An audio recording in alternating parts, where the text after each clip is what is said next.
Ok, bonjour à tous, bienvenue. On continue avec Yogoda et méditation, avec aussi cette idée donc de devenir conscient. Devenir conscient donc de deux choses. D'une part, du changement de la conscience, c'est quelque chose qui est essentiel, c'est-à-dire au fur et à mesure des exercices de Yogoda, on veut sentir ce changement qui s'opère en nous, changement de perception. On commence à sentir l'énergie, on commence à exister sur un plan différent, plus intériorisé, mais aussi il y a quelque chose qui se passe quand on donc oui, et quand on est dans la méditation, pareil, devenir conscient du changement de la perception, c'est ce qui va nous permettre aussi de rester à l'écart des pensées, c'est-à-dire soit on est occupé à penser et puis plus ou moins à méditer en même temps, soit on est occupé à sentir ce changement de perception et à appliquer les techniques qui nous permettent de continuer d'aller dans ce changement-là.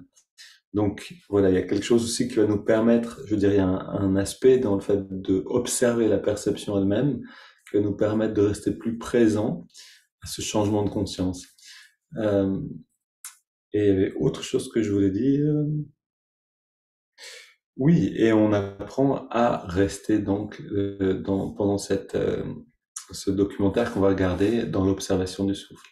Donc en fait, c'est une même chose, c'est devenir conscient de la conscience et c'est garder cette conscience-là de nous-mêmes pendant en fait toute la journée si possible. Donc on s'entraînera avec ce documentaire comme on le fait toute cette semaine.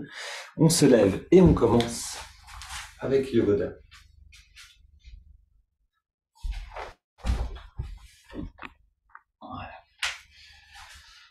Ô Esprit infini, recharge notre corps avec ton énergie cosmique, notre mental avec ta concentration et ta détermination, notre esprit avec ta sagesse et notre âme avec ta joie toujours nouvelle.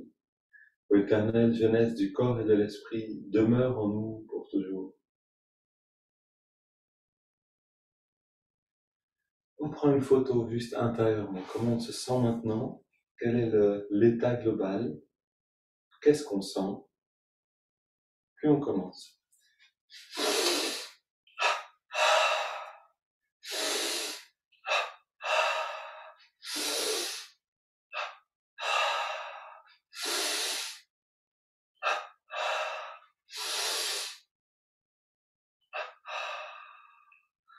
Main sur les hanches et on continue avec les mollets et les chevilles.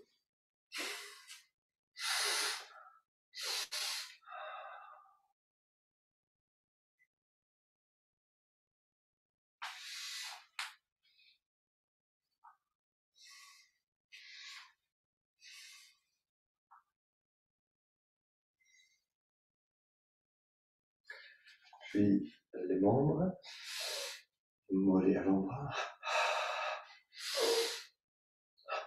et cuisses biceps. Les yeux fermés,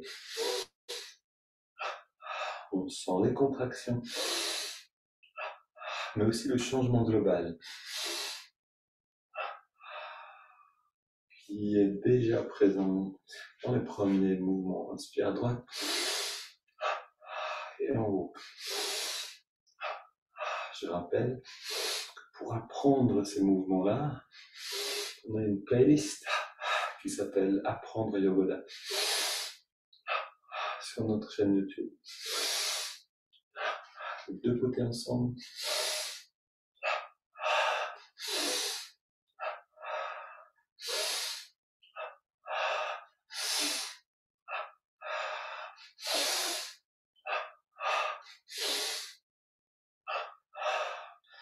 Une inspire, les yeux fermés, détendus.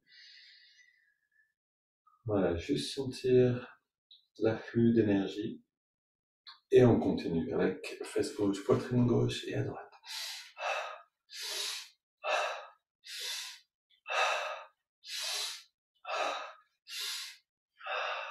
Lombaire.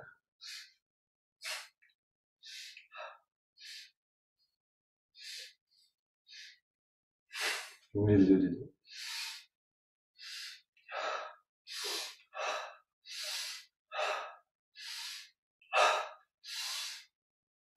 Et haut du dos. plus vite que les derniers jours.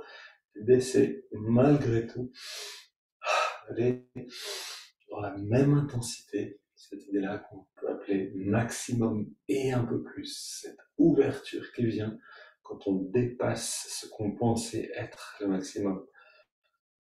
Oups, pardon. Je vais refaire mon mieux, mon pantalon, désolé. On contracte le cou entièrement. 3 fois, et à gauche et à droite.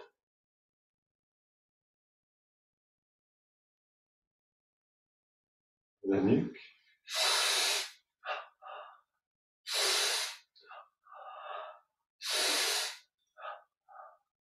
Contracte le cou et on fait 3 petits cercles dans chaque sens. 3 grands cercles détendus et dans l'autre sens. Twist du bas de la colonne.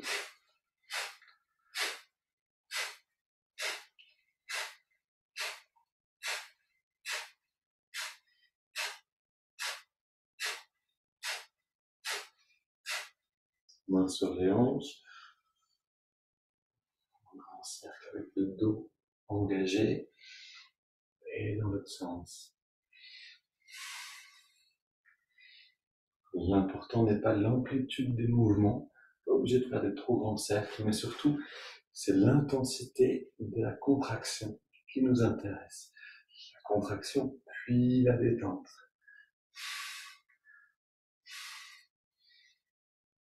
Amène la conscience dans la colonne.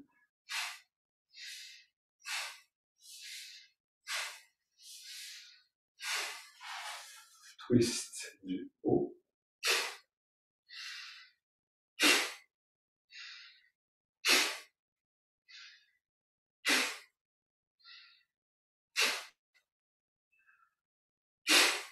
Ok. On tapote sur la tête.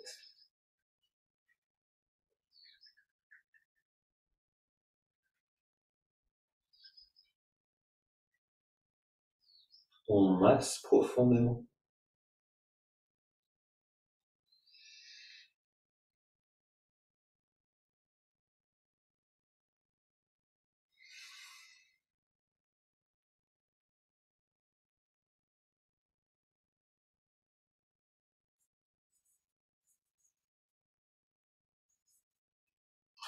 On ouvre la porte du prana.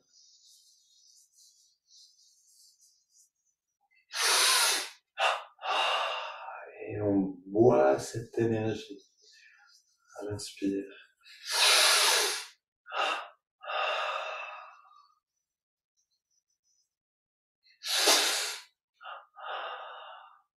Ok, biceps.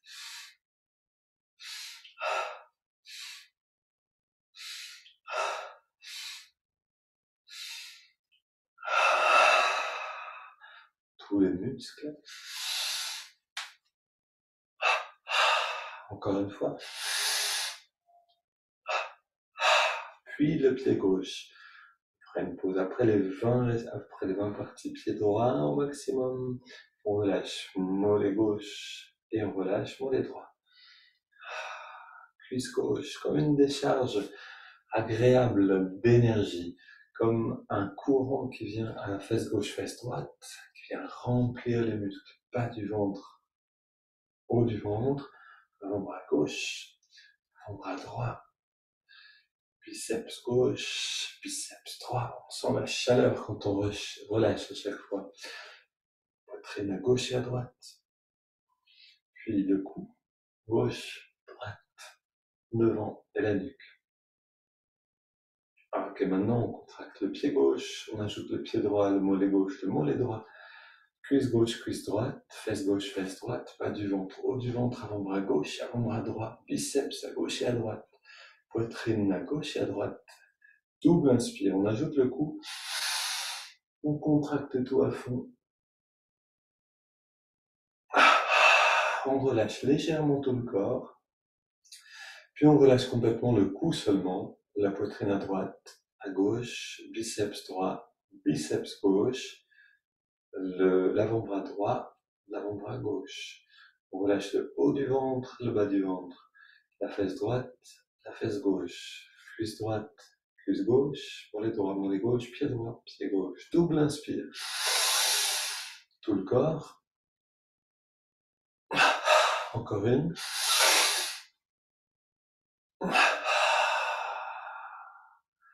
Complètement détendu, une grande inspire.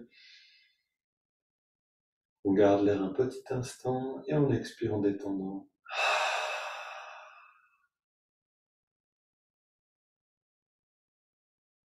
Quelques secondes pour ressentir.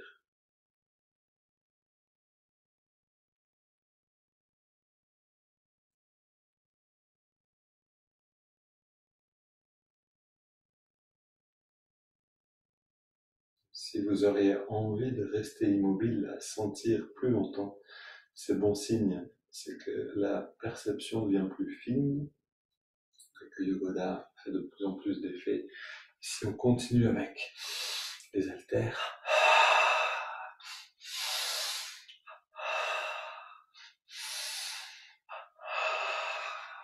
l'écarteur,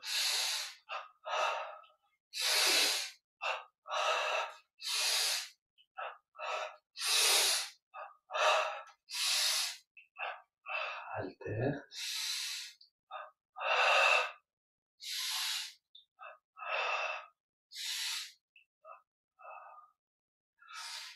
les petits cercles, bras tendus, épaules engagées dans les deux sens, haltère vers l'avant.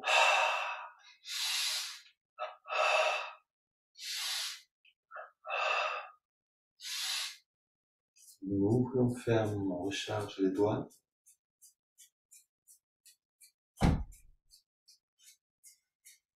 Puis, le mouvement des bras.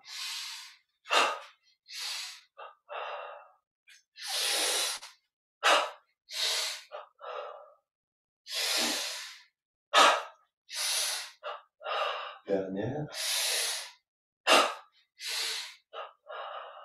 Puis on soulève un bras gauche, bras droit. Avec intensité.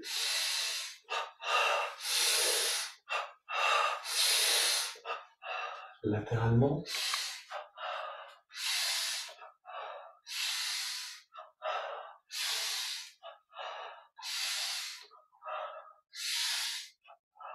Et on marche sur place.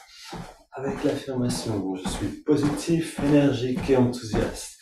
Regard redressé, les yeux ouverts, de l'élan. Et cette attitude qui vient en nous.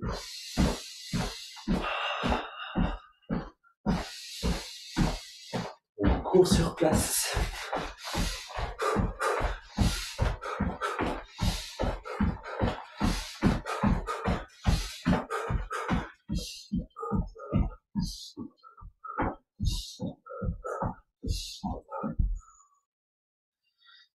Une deuxième pause, on inspire les yeux fermés, détendus. On ressent, on détend et on expire.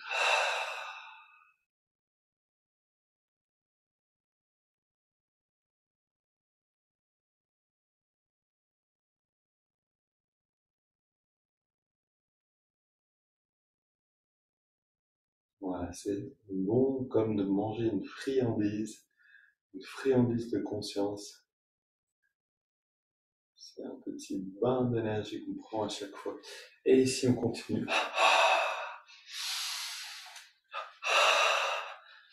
Mouvement que j'avais oublié ces derniers jours, je crois.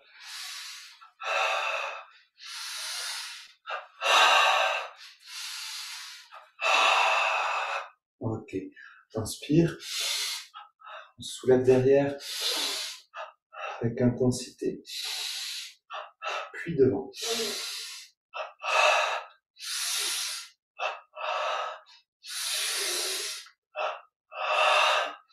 Recharge l'estomac.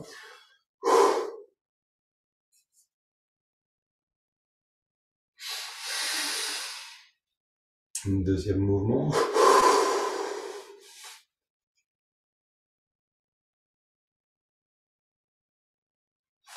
Encore une fois.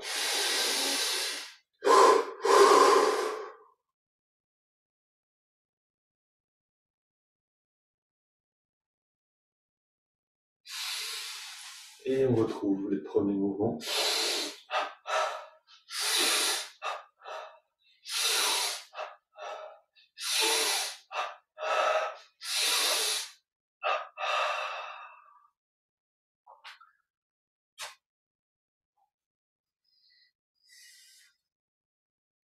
Cheville.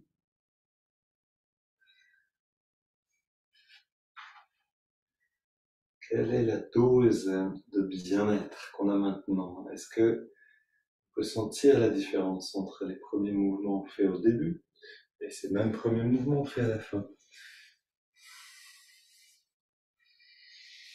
Maintenant, quand on a de l'énergie à l'intérieur, quand on sent cette énergie, on a besoin d'en faire quelque chose. Donc, lui donner un mouvement ascendant, c'est la meilleure chose qu'on peut faire avec, ce qui va permettre à la conscience de s'élever et cette joie de se faire ressentir. On inspire, on ramène vers nous complètement détendu, expire vers l'avant et on sent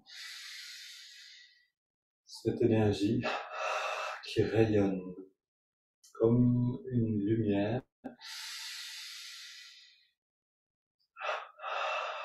une aura lumineuse qui s'étend de plus en plus dans toutes les directions.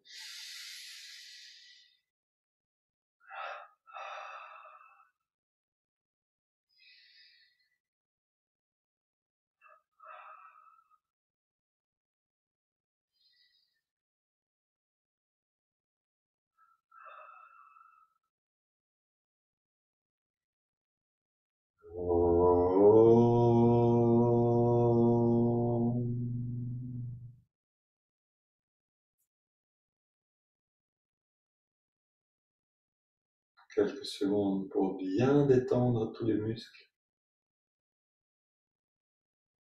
C'est la détente qui nous permet de ressentir mieux.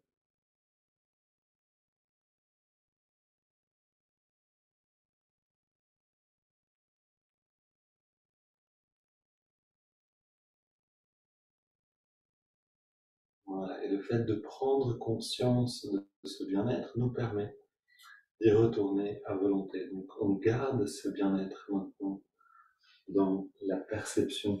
On va s'asseoir et apprendre justement à rester en contact avec ce qu'on ressent maintenant, tout en regardant vers l'extérieur. Donc première chose, on ferme les yeux, regard redressé.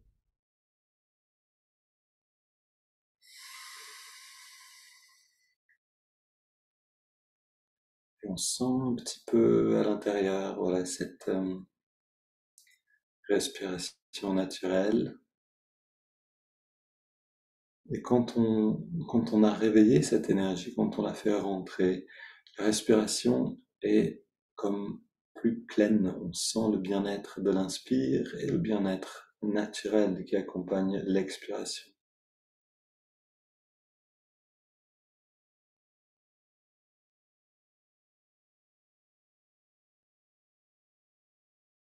Et ça, c'est ce qui est derrière l'idée de regarder le souffle.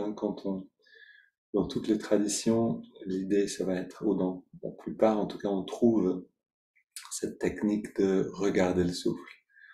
Maintenant, qu'est-ce qui est derrière cette technique-là? C'est ce bien-être qui est toujours présent en nous, dans la respiration. En fait, juste un peu plus subtil que le fait de respirer, on a cette énergie qui circule à chaque inspire-expire.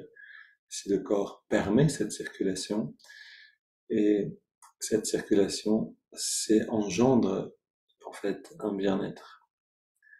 Donc littéralement, c'est avec le bien-être qui est en nous-mêmes qu'on veut rester en contact en observant le souffle. Voyons si on peut faire ça en regardant ces quelques minutes de documentaire sur Yogananda est le maître du Kriya Yoga.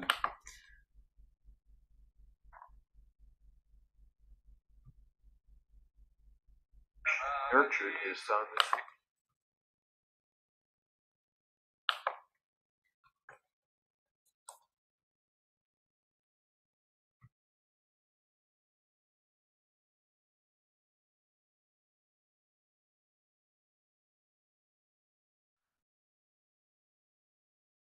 The family had relocated to Calcutta.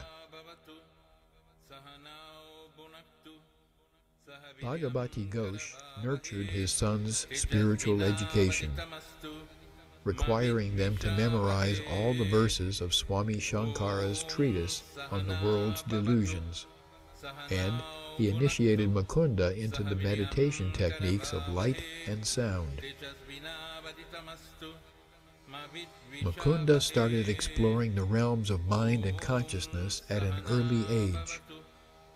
Through regular meditation practice, he discovered the extraordinary potential of mind, demonstrating knowledge of distant events, predicting the future, and manifesting the power of the spoken word.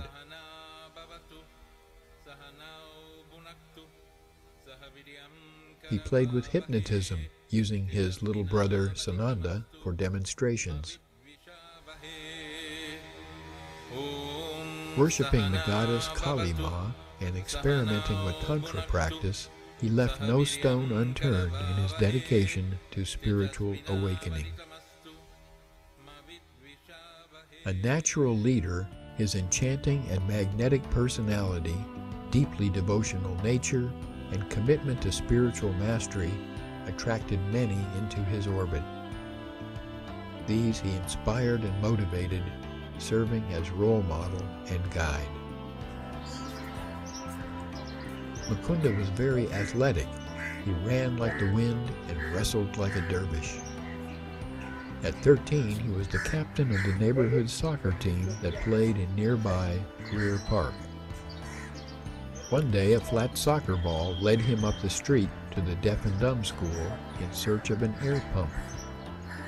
Here, he met the son of the school's director, 10-year-old Manu Mohan Mazumdar, who was destined to become one of his closest friends and lifelong spiritual brother, Swami Satyananda. Soon after their meeting, Mukunda introduced the younger Manu Mohan to spiritual practice. The two inseparable friends spent hours meditating in an attic room at Mukunda's house. The urge to deeper spiritual realization had become a burning passion within the young Mukunda. He dreamt of leaving home and joining the reclusive sadhus living in the Himalayan wilderness. Several times he tried running away to follow his dream, but his plans were always thwarted.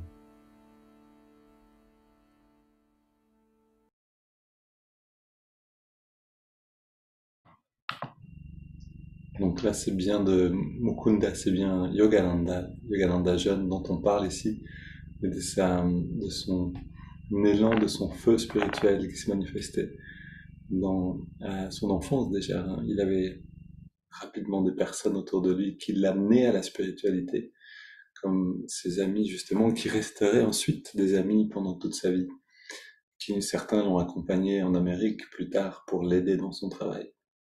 Ok, est-ce qu'on a pu rester en contact avec la respiration? Parce que à travers tout ça, on n'a pas oublié. Alors c'est normal, on oublie, on revient, on oublie, on revient. On s'entraîne. On ferme les yeux maintenant pour faciliter les choses.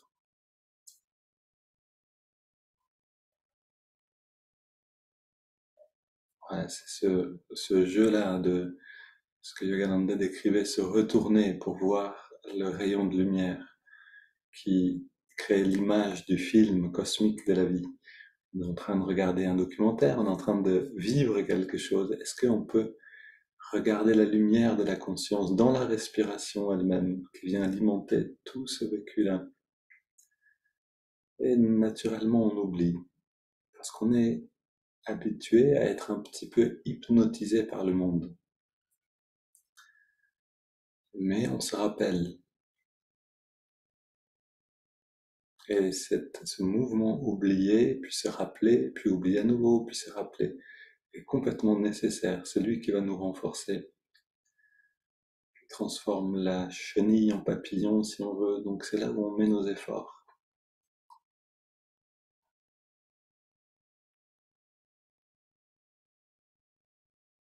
Ok, maintenant qu'on est ancré dans la respire, qu'on l'observe, on prend le contrôle en respirant profondément.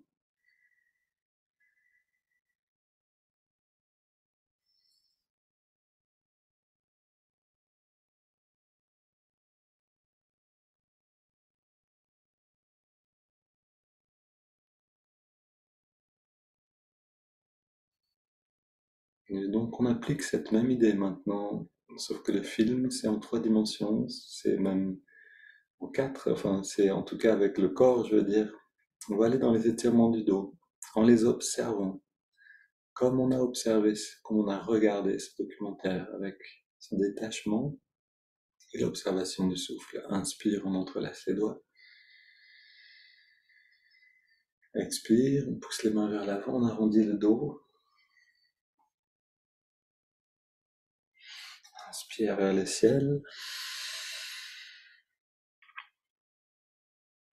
Expire, on se penche vers la gauche. On va chercher vraiment tout le bien-être qu'on peut y trouver dans chaque mouvement. Inspire, on revient au centre. Expire, on se penche à droite.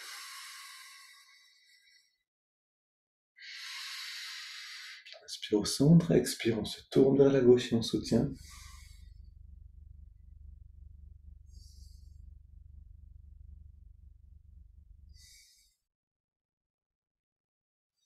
Et retour au centre.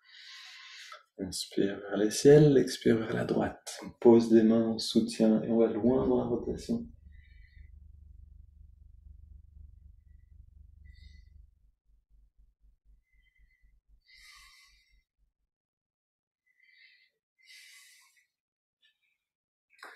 On pose les mains derrière, on ouvre la poitrine en resserrant un peu les épaules et les coudes.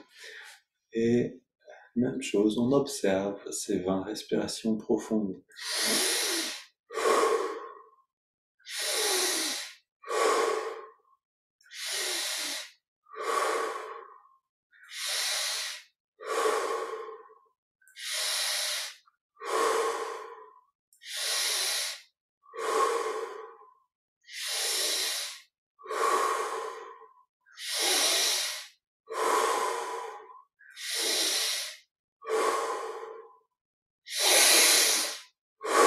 Pour les 10 dernières, plus d'amplitude dans l'inspire et dans l'expire.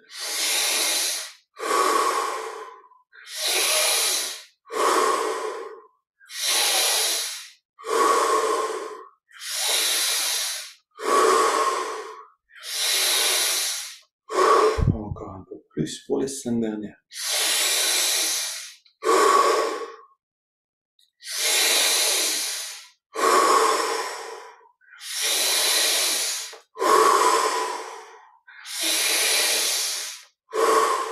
La dernière.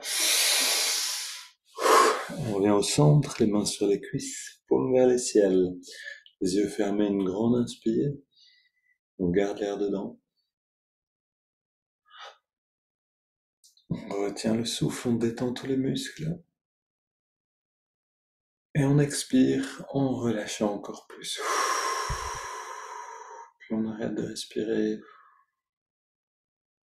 Et on plonge dans les sensations intérieures.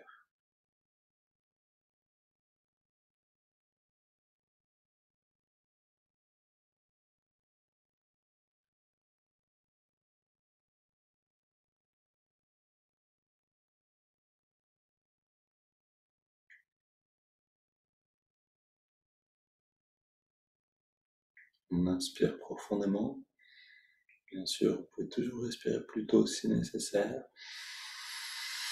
On garde l'air dedans, on rentre le ventre, on contracte le périnée, regard redressé pour orienter l'énergie qu'on manipule de cette manière, pour l'orienter vers le haut, vers la jonction des sourcils, et puis on relâche et on expire.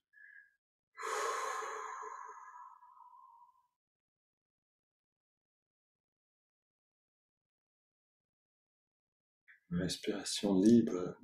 On se baigne dans ce bien-être intérieur. C'est ce bien-être qui nous donne une confiance en nous-mêmes.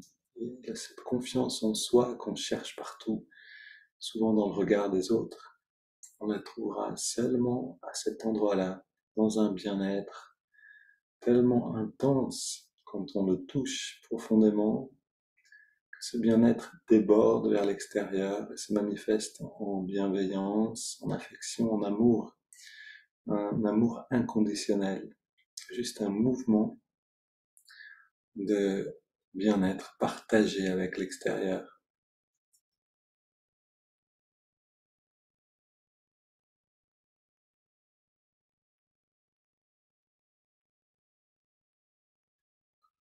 Puis on prend une double inspire, on serre les poings, on contracte les bras, les jambes, le torse, tous les muscles.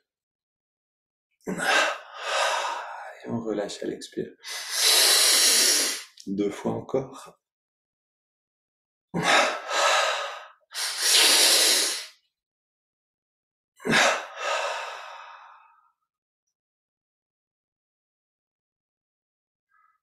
Dans cette détente, on inspire par les narines sur 5.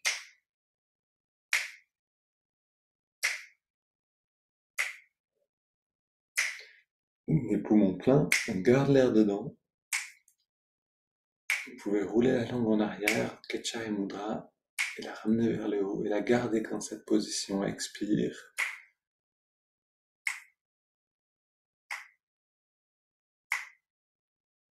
Inspire. On sent l'énergie qui remonte le long de la colonne.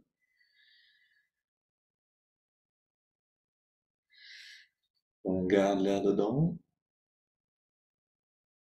On sent l'énergie qui vient dans le lobe frontal, nourrir ce qu'on appelle l'œil spirituel, qui permet toute perception subtile. Expire. Rayonnement de lumière depuis ce centre de l'intuition, à la jonction des sourcils. Inspire à nouveau.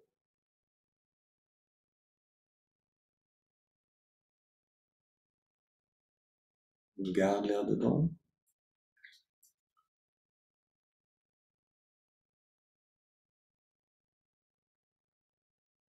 Expire.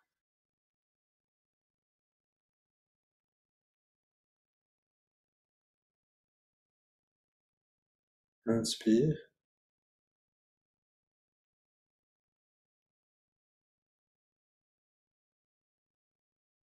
Garde.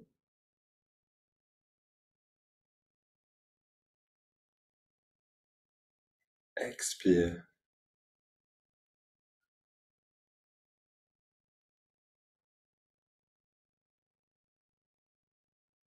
Dernière fois, inspire.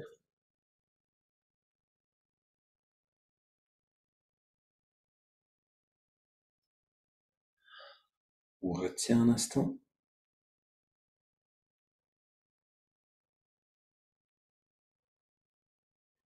Expire.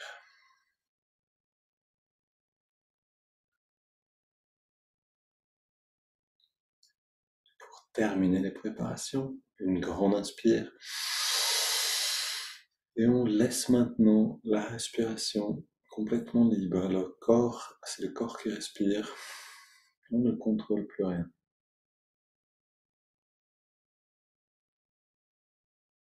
On ressent simplement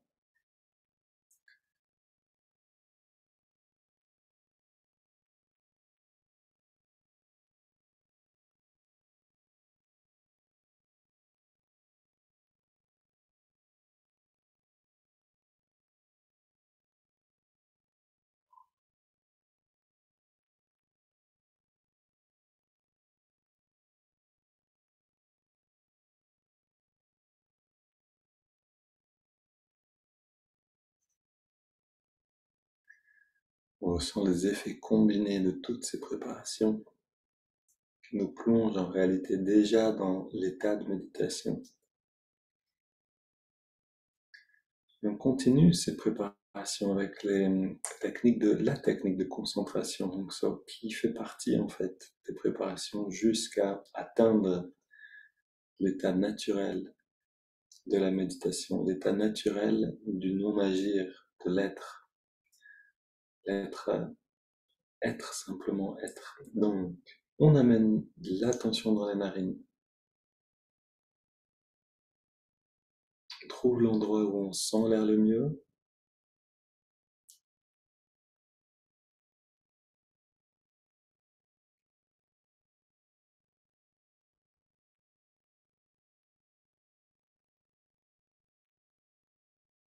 et à cet endroit-là, on sent la fraîcheur de l'inspire et la tiédeur de l'expire.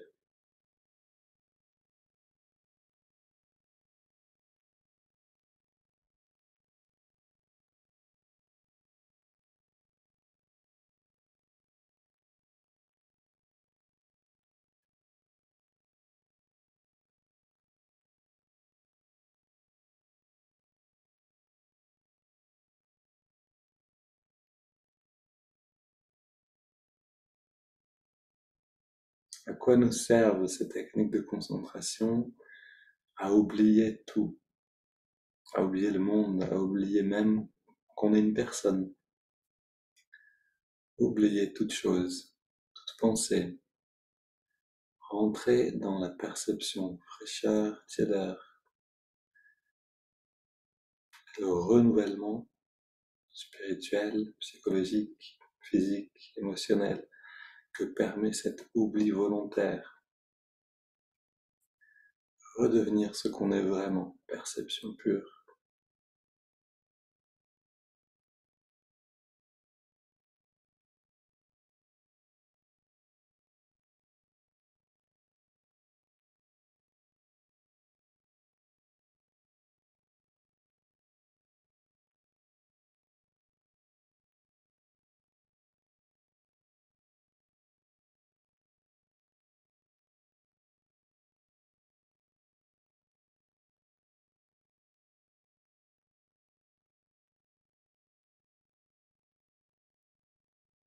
Puis on ajoute le mouvement de l'index de la main droite.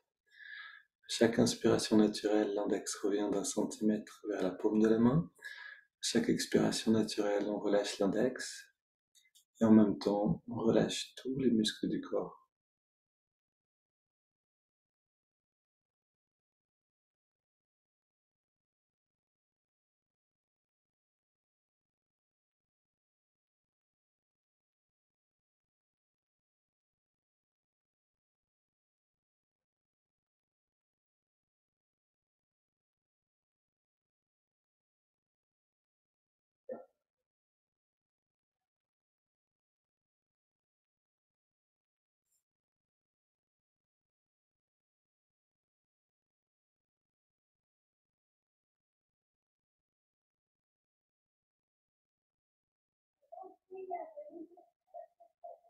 Fraîcheur, tiédeur et cette détente graduelle qui amène à une immobilité totale.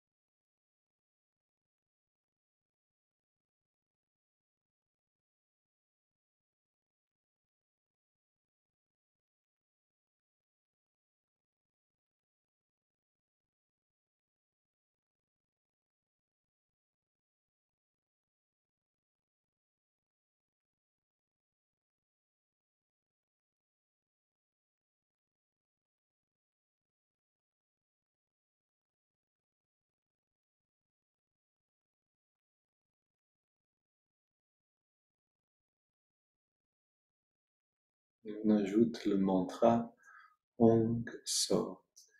H-O-N-G, Hong accompagne l'inspiration naturelle. So, S-A-U, accompagne l'expiration naturelle.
Et de même que quand on observait, quand on regardait le documentaire en observant le souffle, ici aussi, quelquefois on oublie ce qu'on est en train de faire en parlant des pensées, puis on revient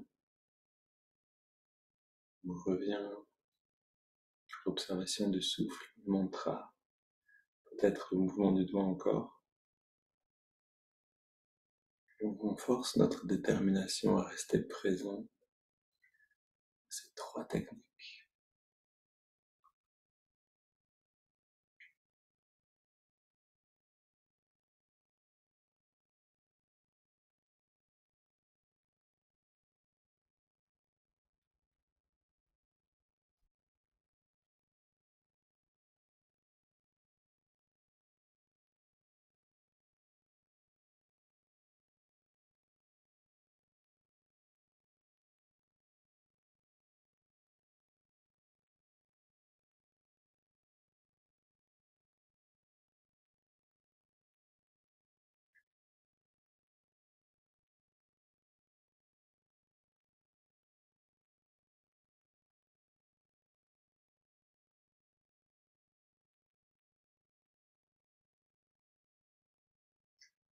On prend une inspiration profonde,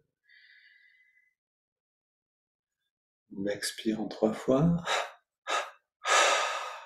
arrête un instant de respirer.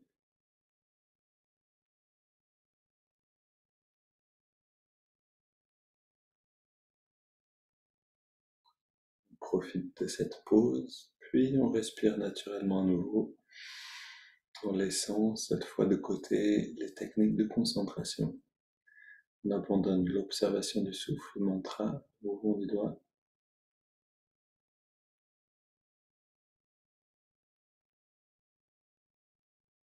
pour être pleinement présent à l'expérience du bien-être intérieur.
Je vous invite à prolonger cette expansion le temps que vous en sentez, du plaisir que vous sentez, ce bien-être présent. Une belle journée à tous.